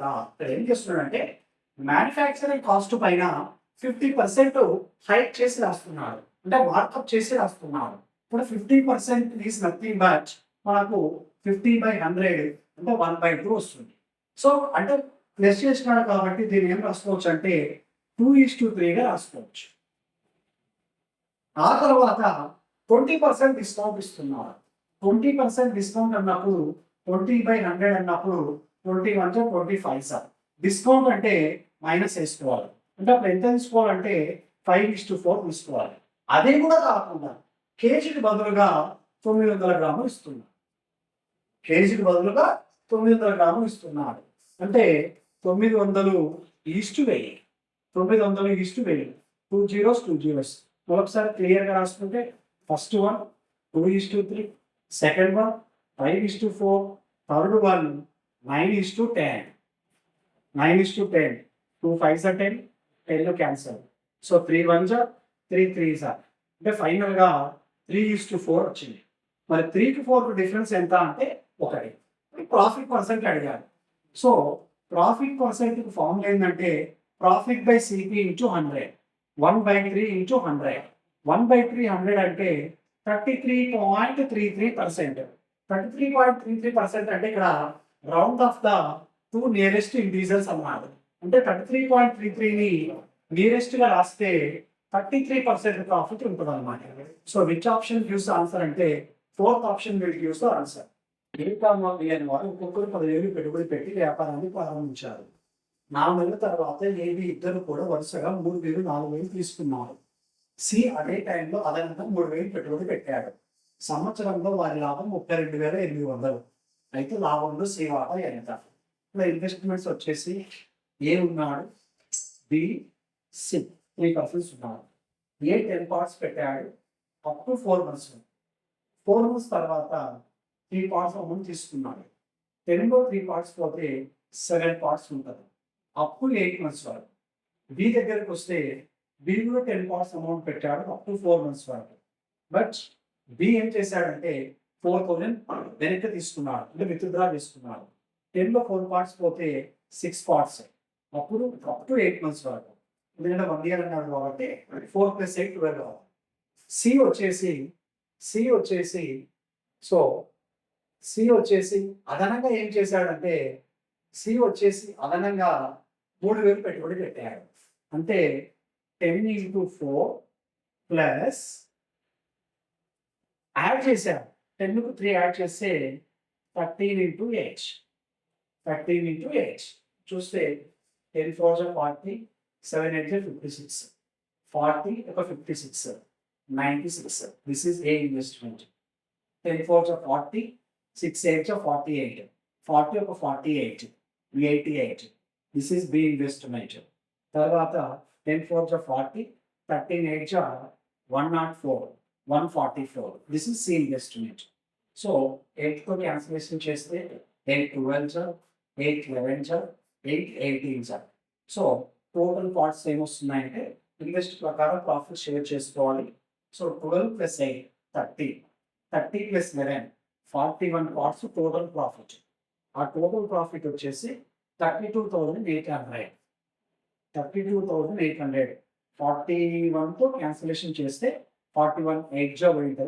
328 2 zeros అంటే 1 పార్ట్ వచ్చేసి 800 అయితే సి అడిగారు సి పార్ట్స్ ప్రాఫిట్ వచ్చేసి 18 పార్ట్స్ 18 8 జా 144 2 zeros యాడ్ చేస్తే సి ప్రాఫిట్ వచ్చేసి 14,400 14,400 విచ్ ఆప్షన్ అంటే first option is the right answer next question number 5 ఇక్కడ మనం చూసినట్లయితే ఏబి అనే ఇద్దరు స్నేహితులు 1,50,000 2,50,000తో పెట్టుబడి పెట్టారు వారు పెట్టుబడి నిష్పత్తిలోని లాభాలు పంచుకోవాలని నిశ్చయించుకున్నారు అంటే according to investment their profits are distributed ఒక సంవత్సరం తర్వాత వచ్చిన లాభం 6,000 రూపాయలు 6 లక్షల రూపాయలు వారి లాభాలకు ఒక్కొక్కరు 50,000 అదనంగా కలిపి మరొక ప్రాజెక్టులో పొదుపు చేశారు ఈ ప్రాజెక్టు వలన లాభం 4,20,000గా ఉంటే లాభంలో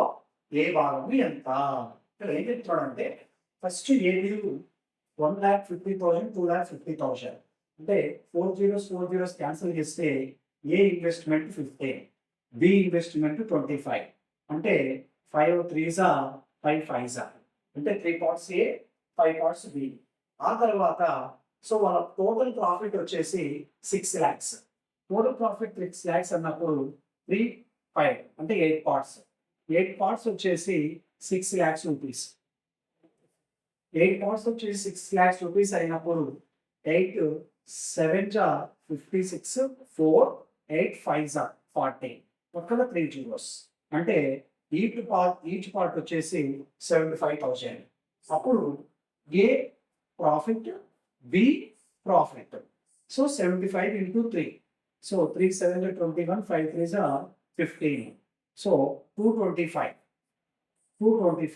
అంటే 2,25,000 ఏ ప్రాఫిట్ తర్వాత 75 into 5 75 350 5 5 25 350 25 375 3,75,000 this is A profit this is B profit దీనికి 50,000 యాడ్ చేసి ఇంకొక ఇన్వెస్ట్మెంట్ లో జాయిన్ చేశారు అన్నమాట 225 కి 50 యాడ్ చేసుకుంటే 225 కి 50 యాడ్ చేసుకుంటే 275 ఎక్స్ట్రా అంటే ఇంకొక ప్రాజెక్ట్ లో వీలుగా ఇన్వెస్ట్మెంట్ చేశారు సో 225 50 275 అదే 375 టు 50 375 50 యాడ్ చేసుకుంటే 375 50 యాడ్ చేసుకుంటే 425 వల్ల రీఇన్వెస్ట్మెంట్స్ అన్నమాట నెక్స్ట్ వేరే ప్రాజెక్ట్ లో పెట్టారన్నమాట దీన్ని మనం క్యాన్సిలేషన్ చేసుకుంటే 25 11 పోతుంది 25 11 పోతుంది 25 17 పోతుంది 25 అంటే 25 25 42 25 పోతే 17 42 25 17 175 175 అంటే 25 6 150 25 7 425 11:7లో వాళ్ళు ప్రాఫిట్ షేర్ చేసుకుంటారు అప్పుడు టోటల్ ఎన్ని పార్ట్స్ ఉన్నాయంటే 11 17 28 ఆ 28 పార్ట్స్ 4,20,000 4,20,000 అయితే అడిగిన ప్రాఫిట్ ఏంటంటే ఏ ప్రాఫిట్ ఈస్ హౌ మచ్ అంటున్నాడు 11 పార్ట్స్ ఈస్ హౌ మచ్ అంటున్నాడు సో మనం ఒకసారి దీని క్యాల్కులేషన్ చూసుకుంటే 25 11 జా 25 into 17 425 సో అయిపోయింది. సో 28తో క్యాన్సిలేషన్ చేసుకోవాలి. సో 28 వన్స్ 28, 42లో 28 పోతే 14, 14 పక్కన 0, 28 ఇంటూ 28 ఇంటూ 140 చేసుకోవాలి. 140, 28 ఇంటూ 5 తీసుకుంటే 5 8 40, 5 2 140, 28 5 అవుతుంది. 28 5 15 పక్కన 3 zeros. అంటే 28 parts 4,20,000 అన్నప్పుడు 1 part వచ్చేసి 15,000. ఎన్ని పార్ట్స్ ఉన్నాయంటే 11 పార్ట్స్ ఉన్నాయి. 15 11 ఎంత అంటే 165 అంటే 1,65,000. ఎన్నో ఆప్షన్ ఉందంటే సెకండ్ ఆప్షన్ ఉంది. ఏ ప్రాఫిట్ ఎంత వస్తుందంటే 1,65,000. Next question number 6. ఇది పర్సంటేజ్ పైన అడిగాడు. ఏ ఆదాయం బి కంటే 25% ఎక్కువ, బి ఆదాయం సి కంటే 30% తక్కువ, సి ఆదాయం డి కంటే 20% ఎక్కువ. అయితే ఏ ఆదాయము డి కంటే ఎంత శాతం ఎక్కువ అంటే ఏ టు బి కంపేర్ చేయాలన్నారు. So A is depend upon D కాబట్టి డి వచ్చేసి 100గా తీసుకుంటారు. డి 100గా తీసుకుంటే అప్పుడు సి ఆదాయం డి కంటే 20% ఎక్కువ. అప్పుడు 20% ఎక్కువ అన్నప్పుడు 20 యాడ్ చేసుకుంటే 120%. మరి బి ఆదాయం సి కంటే 30% తక్కువ. అంటే 120లో 30% తక్కువ అన్నప్పుడు 70% వేసుకోవాలి. 120లో 70% వేసుకుంటే సో ఎంత వస్తుందంటే 12 7 జా 84 వస్తుంది. అంటే బి వచ్చేసి 84 వస్తుంది. మరి ఏ ఆదాయం బి కంటే 25% ఎక్కువ. 25% ఎక్కువ అంటే 84 పైన 25% ఎక్కువ కాబట్టి 125. అప్పుడు 25 5 25 4 చాలు 4 1s 4 2s 4 1s 25 5 ఎంత అవుతుందంటే 105 అవుతుంది. ఇప్పుడు డి వచ్చేసి 100 ఉంది, ఏ వచ్చేసి 105 ఉంది. అంటే ఏ ఆదాయం డి కంటే ఎంత శాతం ఎక్కువ అంటే 5% ఎక్కువ. ఎన్నో ఆప్షన్ ఉందంటే ఫస్ట్ ఆప్షన్ ఉంది. నెక్స్ట్ సో ఇక్కడ ఇది కూడా పర్సంటేజ్ ఇచ్చాడు, ఎలక్షన్స్ మధ్య ఇచ్చాడు. 2002లో ఏబీల మధ్య జరిగిన ఎన్నికల్లో ఏ 4,000 మెజారిటీతో గెలుపొందారు. అంటే 2002లో ఏ అనేవాడు 4,000 మెజారిటీతో గెలుపొందారు. 2005లో ఓటర్ల సంఖ్యలో 25% ఇంక్రీజ్ అయింది. అప్పుడు బికు 2002 కంటే ఇప్పుడు 50% ఓట్లు పెరిగాయి. అంటే 2002 కంటే 2005లో బికు 50% ఓట్స్ పెరిగాయి అన్నమాట. అందువలన బి 15,000 ఓట్లతో గెలిచాడు. అయితే 2002లో బికి ఎన్ని ఓట్లు పడ్డాయో కనుగొనండి. ఏంటంటే క్వశ్చన్ 2002 ఇద్దరు పోటీ చేశారు, ఏ గెలిచారు. 8,000 ఓట్లతో గెలుపొందాడంటే 4,000 ఓట్లతో మెజారిటీతో గెలిపొందాడు. 2005లో ఓటర్ లిస్టే 25% పెరిగిందన్నమాట. అప్పుడు 2002 కంటే 2005లో బికు 50% అంటే డబల్ అయ్యాయి. ఇంతకుముందు వచ్చినాక 50% పెరిగాయన్నమాట. అయితే ఆ పెరగడం వలన మెజారిటీతో 15,000తో గెలిచాడు. 2002తో ఎన్ని ఓట్లు పడ్డాయి అంటున్నాం. నేను ఆప్షన్తో చెక్ చేసుకున్నట్లయితే 4th ఆప్షన్ తీసుకున్నట్లయితే బికు 40,000 ఓట్లు తీసుకున్నాను. అప్పుడు ఏ 4,000 ఓట్ల మెజారిటీతో గెలుపొందాడు. అంటే 4,000 ఎక్కువ వచ్చింటాయి. అంటే 44,000 వచ్చింటాయి. ఇది 2002లో. మరి 44 ఒక 4 మొత్తం 44 ఒక 40,000 మొత్తం ఓట్లు ఎన్ని అంటే 84,000 ఓట్లు పోలయ్యాయి. ఎప్పుడు అంటే 2002లో. అప్పుడు బికు ఇది బి ఓట్స్ అన్నమాట, ఇది ఏ ఓట్స్ అన్నమాట. 4,000 మెజారిటీ వచ్చేసింది. ఇప్పుడు 2005 దగ్గరకు వస్తున్నాం. 2005లో ఏం జరిగిందంటే 2002 కంటే 50% బికి పెరిగాయి. 40,000లో 50% అంటే హాఫ్. 40లో 20 అంటే 20,000 పెరిగాయి. 40,000లో 50% అంటే 20,000. 40,000 20,000 కలిపితే 60,000 ఓట్లు బికి పడ్డాయి 2005లో. మరి ఏకి ఎంత పడ్డాయో చూడాలి అంటే 2005లో ఓటర్ లిస్టు 25% పెరిగింది. అంటే 84,000 మీద 25% పెరిగింది కాబట్టి 125/100. 125 అంటే 001 క్యాన్సిల్ చేసుకుంటే మీరు డైరెక్ట్ 25% చేసుకోవచ్చు. సో 84 ఇంటూ 125 మనం యాడ్ చేసినట్లయితే 1,05,000 వస్తాయి. 1,05,000 టోటల్. ఈ 1,05,000లో 60,000 వచ్చేసి బీక్ పడ్డాయి. 60,000 బీక్ పడినప్పుడు 60,000 బీక్ పడినప్పుడు 60,000 బీక్ పడినప్పుడు అప్పుడు 1,05,000లో 60,000 పోతే 45,000 ఏర్పడుతాయి. ఇప్పుడు మెజారిటీ చెక్ చేస్తున్నాను. మెజారిటీ చెక్ చేస్తే 45 కు 60కి డిఫరెన్స్ ఎంత అంటే 15,000 మెజారిటీ వచ్చింది కాబట్టి మనం తీసుకున్న 40,000 అనే ఆప్షన్ రైట్ ఆప్షన్ అవుతుంది. ఓకే, థ్యాంక్ యూ అండి. సో నెక్స్ట్ ఎగ్జామ్కు ఆల్ ది బెస్ట్.